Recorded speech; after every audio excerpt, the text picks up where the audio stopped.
Well, I decided to take up this opportunity to share some thoughts with you on an interesting subject, and I hope that it will be interesting for you. A subject which, unfortunately, many a time raises quite a few eyebrows in Europe, to put it mildly.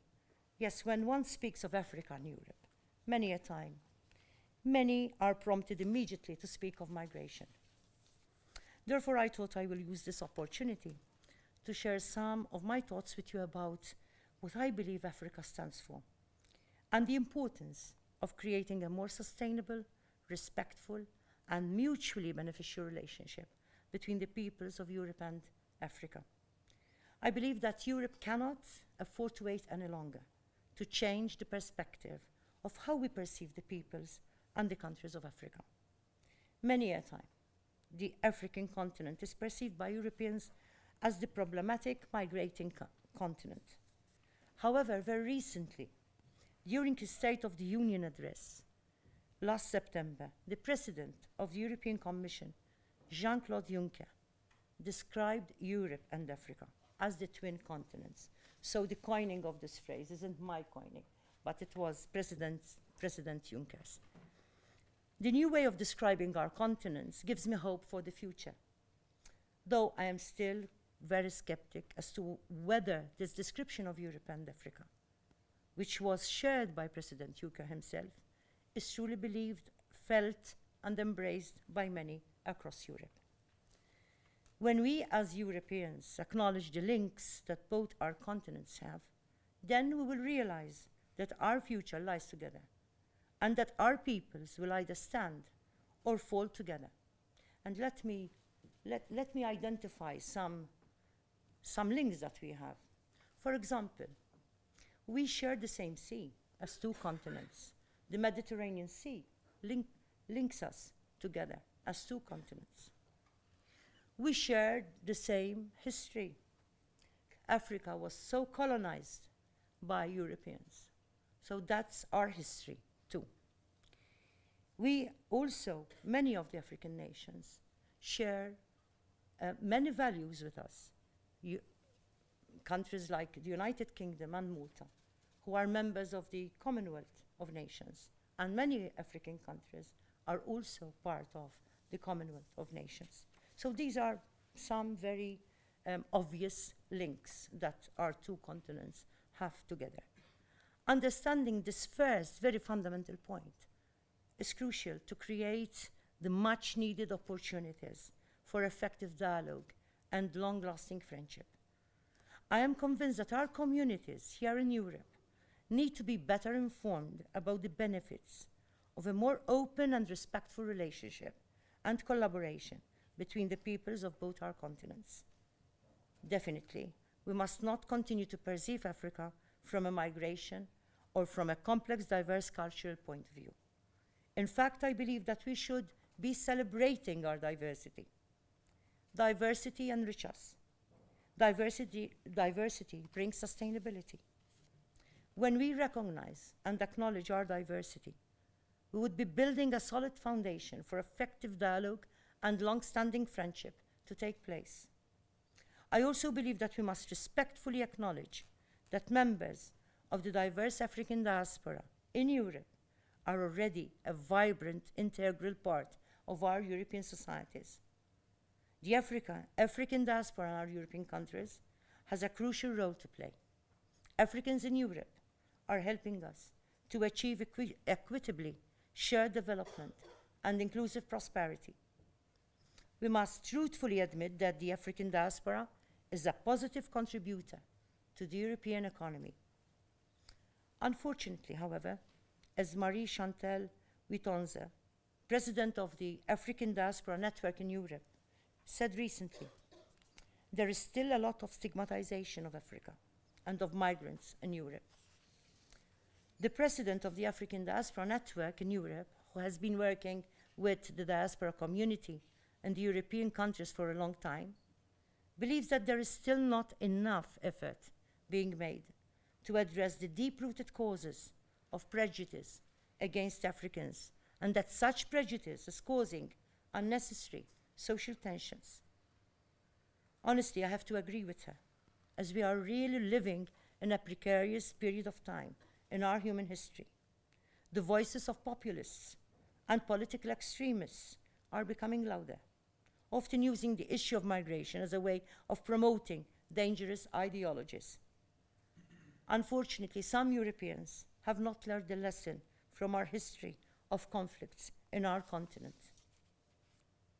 To effectively deal with populism and political extremism, we need our universities, our authorities, and our media, including social media, to work in full gear, to inform and educate against the dangerous and divisive rhetoric, which unfortunately is being used in everyday parlance. We must double our efforts to educate our European communities about the contributions of the African diaspora. We must help our European communities to recognize and value the contributions being made by the African diaspora to the prosperity of our European continent. This situation is so perfectly expressed in the inspiring words of the activist and native Australian Lilla Watson, who said, while referring to the situation of the indigenous people of Australia, and which I believe can also be applied to the African people. Lilla Watson said, "If you have come here to help me, you are wasting your time. But if you have come because your liberation is bound up with mine, then let us work together." In my opinion, President Juncker expressed the same sentiment regarding Africa when he said, and I quote, "We need to invest more in our relationship with the nations of this great and noble continent. We have to stop seeing this relationship through the sole prism of development aid. Such an approach is beyond inadequate, humiliatingly so." Unquote. The historical and geostrategic position of my country, Malta, in the middle of the Mediterranean Sea, and the natural bridge between Europe and Africa, gives it a unique perspective on how to address the challenges that are present for both of our continents. This proximity gave my country the ability of understanding the importance of working alongside others. We came to know and learned through our history that peace and prosperity can only be achieved through respectful and dignified partnerships with our neighbors. I believe that when we as Europeans speak about the future of the European continent and our world, then we must also focus on the immense potential of Africa. The United Nations General Assembly has proclaimed 2016 to 2025 as the third industrial development decade for Africa, and tasked its Industrial Development Organization to lead its implementation. The vision of the third industrial development decade is to encourage Africa on a path towards inclusive and sustainable industrial development. In this context, European collaboration with the peoples of Africa to develop the necessary skills for full-scale industrialization is of utmost importance. This can be Europe's contribution for the empowerment of the African people to enjoy their full dignity by creating sustainable employment, and for both of our continents to prosper together. This is especially important because by 2050, indicators from the United Nations are telling us that Africa's population will reach 2.5 billion, which means that 1 in 4 people on the face of the earth will be African. We must do our utmost to ensure that all of these women and men, girls and boys, will live in a world that celebrates their dignity and supports their aspirations and ambitions. This can be definitely achieved through the huge potential that their countries present.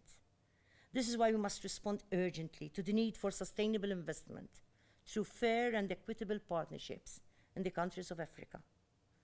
I'm pleased to know that such a vision was also recently shared by President Juncker when he stated that we agreed that reciprocal commitments are the way forward. We want to build a new partnership with Africa. However, I'm sorry to say that as yet, these fair and equitable partnerships have not been that frequent. In fact, the latest Honest Accounts report, released a year ago by a coalition of African and European NGOs presents a compelling and deeply troubling argument. This report states that the rest of the world is benefiting more from Africa's resources than African citizens themselves. This report also states that the countries of Africa were collectively net creditors to the rest of the world to the tune of $41.3 billion in 2015 alone. And let me explain how this $41.3 billion came about. So, profiting from Africa's wealth, there were about $203 billion invested in, there were $162 billion, and the deficit of $41 billion have made Africa creditor to that amount. Thus, much more wealth is leaving Africa than entering it.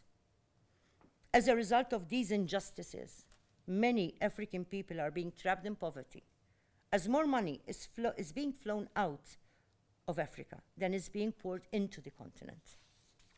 The key factors for these inequalities stated by the report include unjust debt payments and the illicit practices of multinational companies by dodging tax, for example.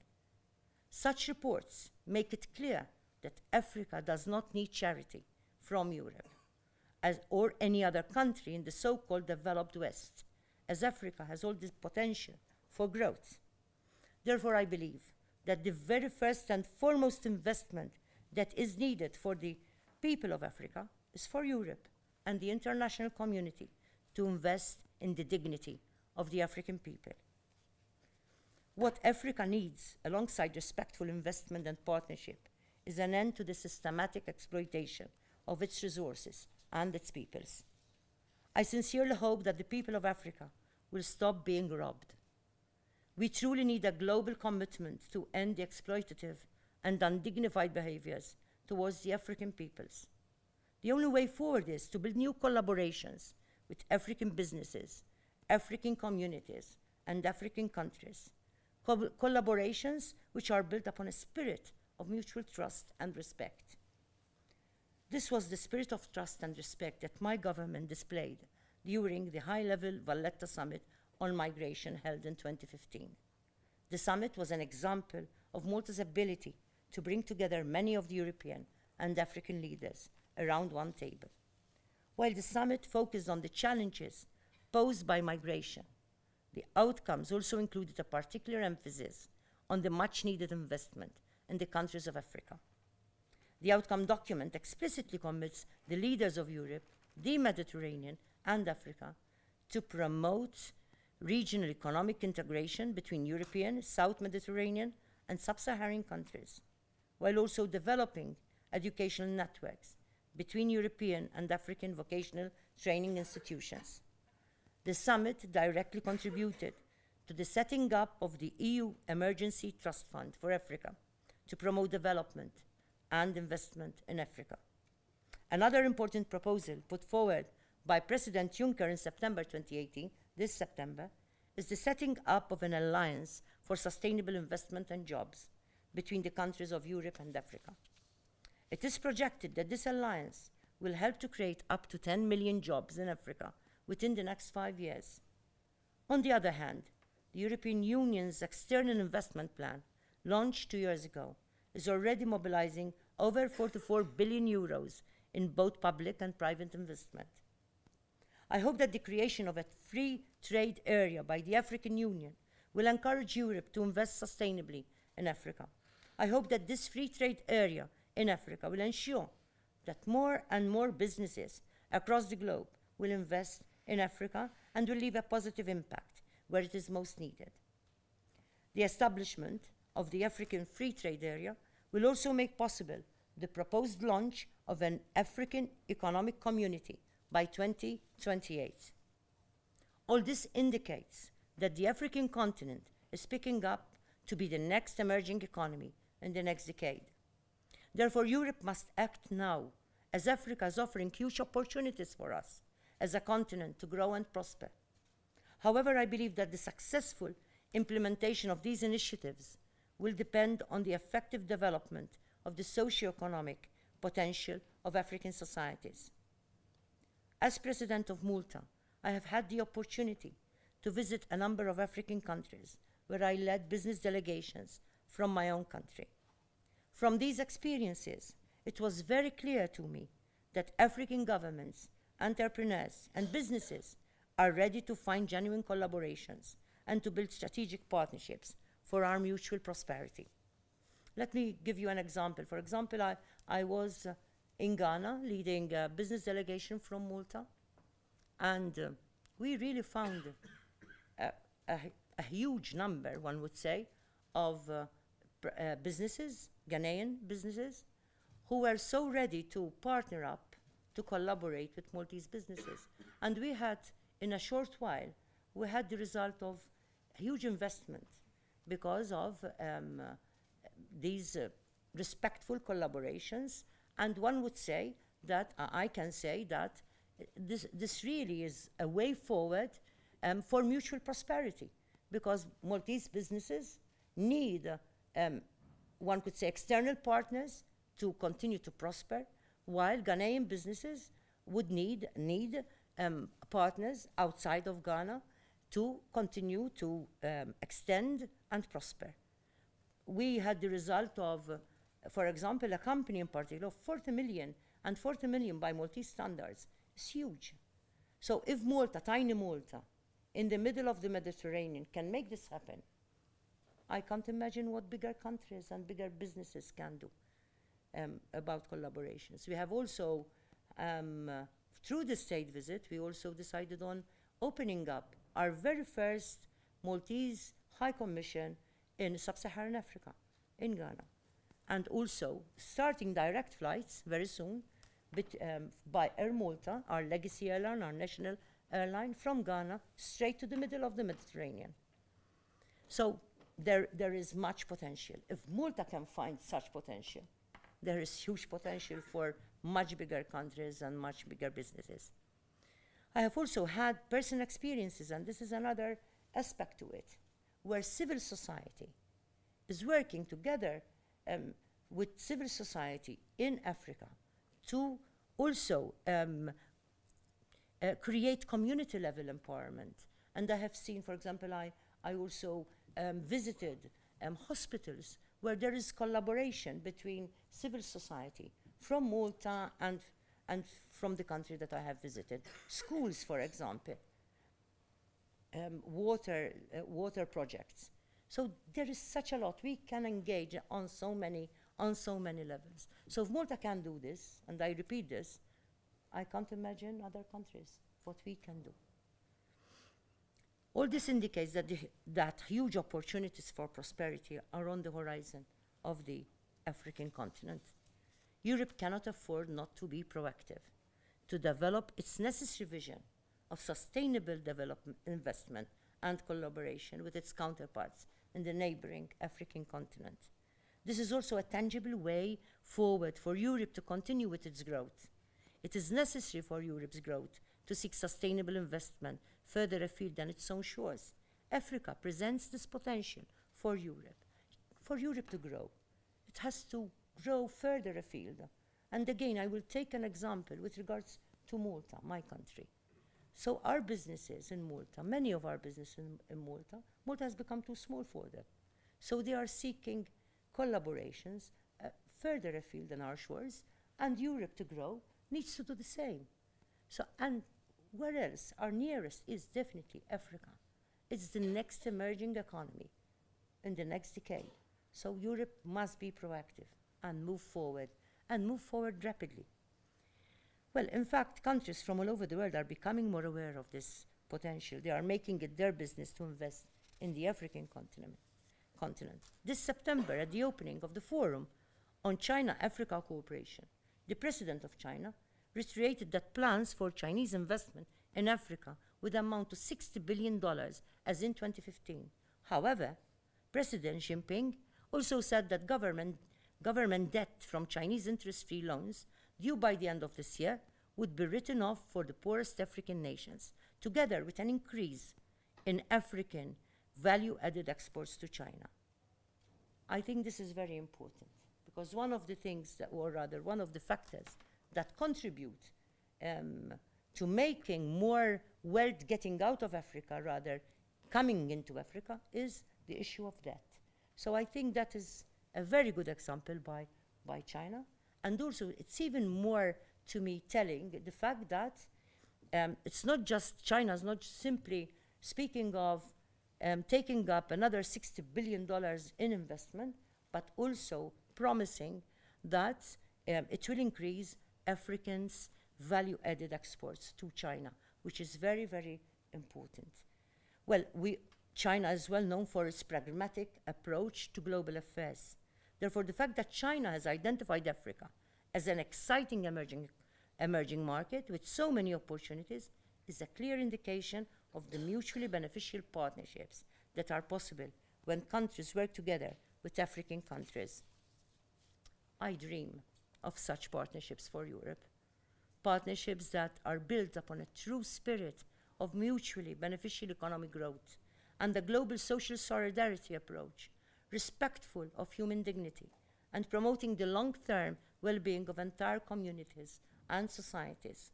On the other hand, one very important approach to make a real positive impact is to invest in quality education. In this context, I'm pleased that by 2020, the European Union will support 35,000 African students and researchers through the Erasmus Plus program, while by 2027, this figure is projected to reach 105,000 African students. And I think I must stop here and commend Warwick University for also offering the opportunity for African migrants to also study at Warwick University. So even on university level, it doesn't have to be country to country or region to region or continent to continent. We can do so much on many levels, and I think really Warwick University is doing such a huge statement, important positive statement. Education is key.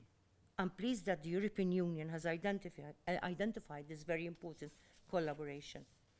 On the other hand, according to data from the World Bank, there are worrying indicators regarding unemployment among young people aged 15 to 24 years old in sub-Saharan Africa, which are a cause of great concern.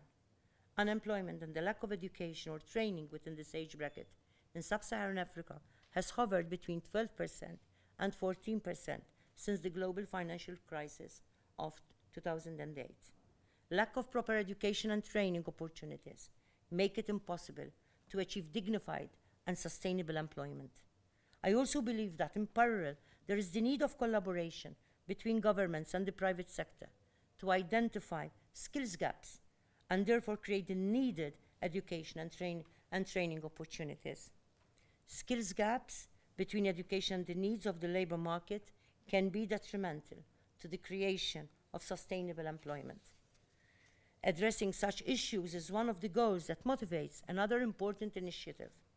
Global Africa was launched in Malta at the end of the Maltese presidency of the Council of the European Union in June 2017. Global Africa is creating opportunities for partnerships with diverse stakeholders in a variety of sectors, thereby promoting skills development, job creation, and sustainable investment in Africa. Another important factor which is fundamental to prosperity is the social empowerment and economic inclusion of women.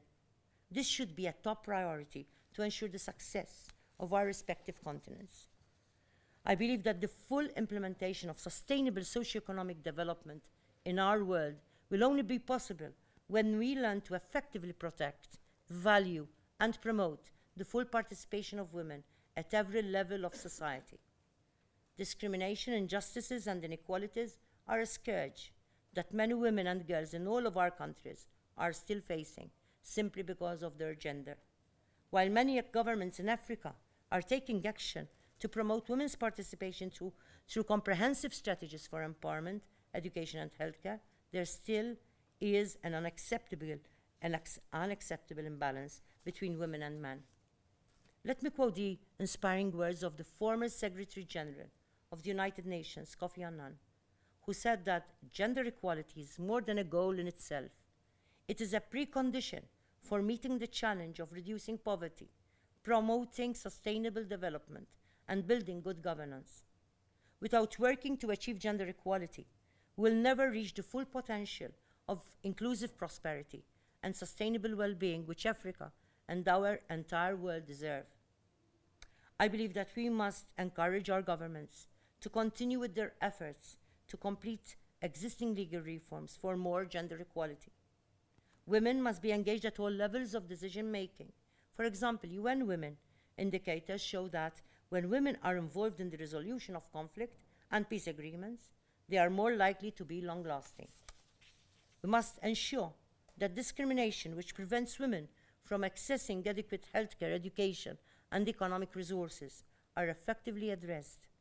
On the other hand, I must mention that according to indicators for 2018 from the United Nations Development Programme, 34 countries across Africa have implemented strategies that generate employment and access to finances for women. These same indicators also tell us that 31 countries are strengthening women's participation in positions of political leadership and ensuring effective access to justice. And 6 countries are enhancing their efforts to ensure equitable access to necessary public services.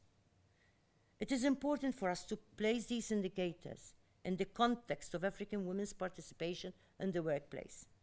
According to the World Employment Social Outlook Report 2018, published by the International Labour Organization, almost 7 out of 10 women in sub-Saharan Africa are engaged in the labor force, while in Europe, only 5 out of 10 are engaged in the labor force. However, although there are so many working women in Africa, the International Labour Organization indicates that African women are often engaged in low-paid work, with 78% working outside the formal, non-agricultural sector.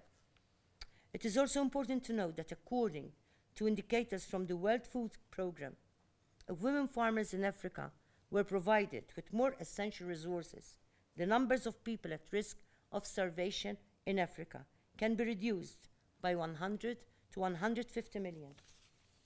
We can easily say that women are feeding the countries of Africa, but they are doing so against all odds.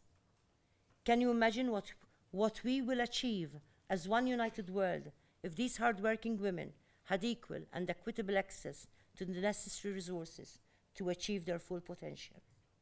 In this context, the decision of the African Union to designate 2010 to 2020 as the African Women's Decade is truly inspiring. The African Union is truly commendable for promoting gender equality and addressing areas of injustice and exclusion. Research, time and again, confirms the need for women to be full socio-economic collaborators in African countries in order to achieve sustainable progress. The Gender Equality Index of the African Development Bank clearly states that women of Africa make a sizable contribution to the continent's economy.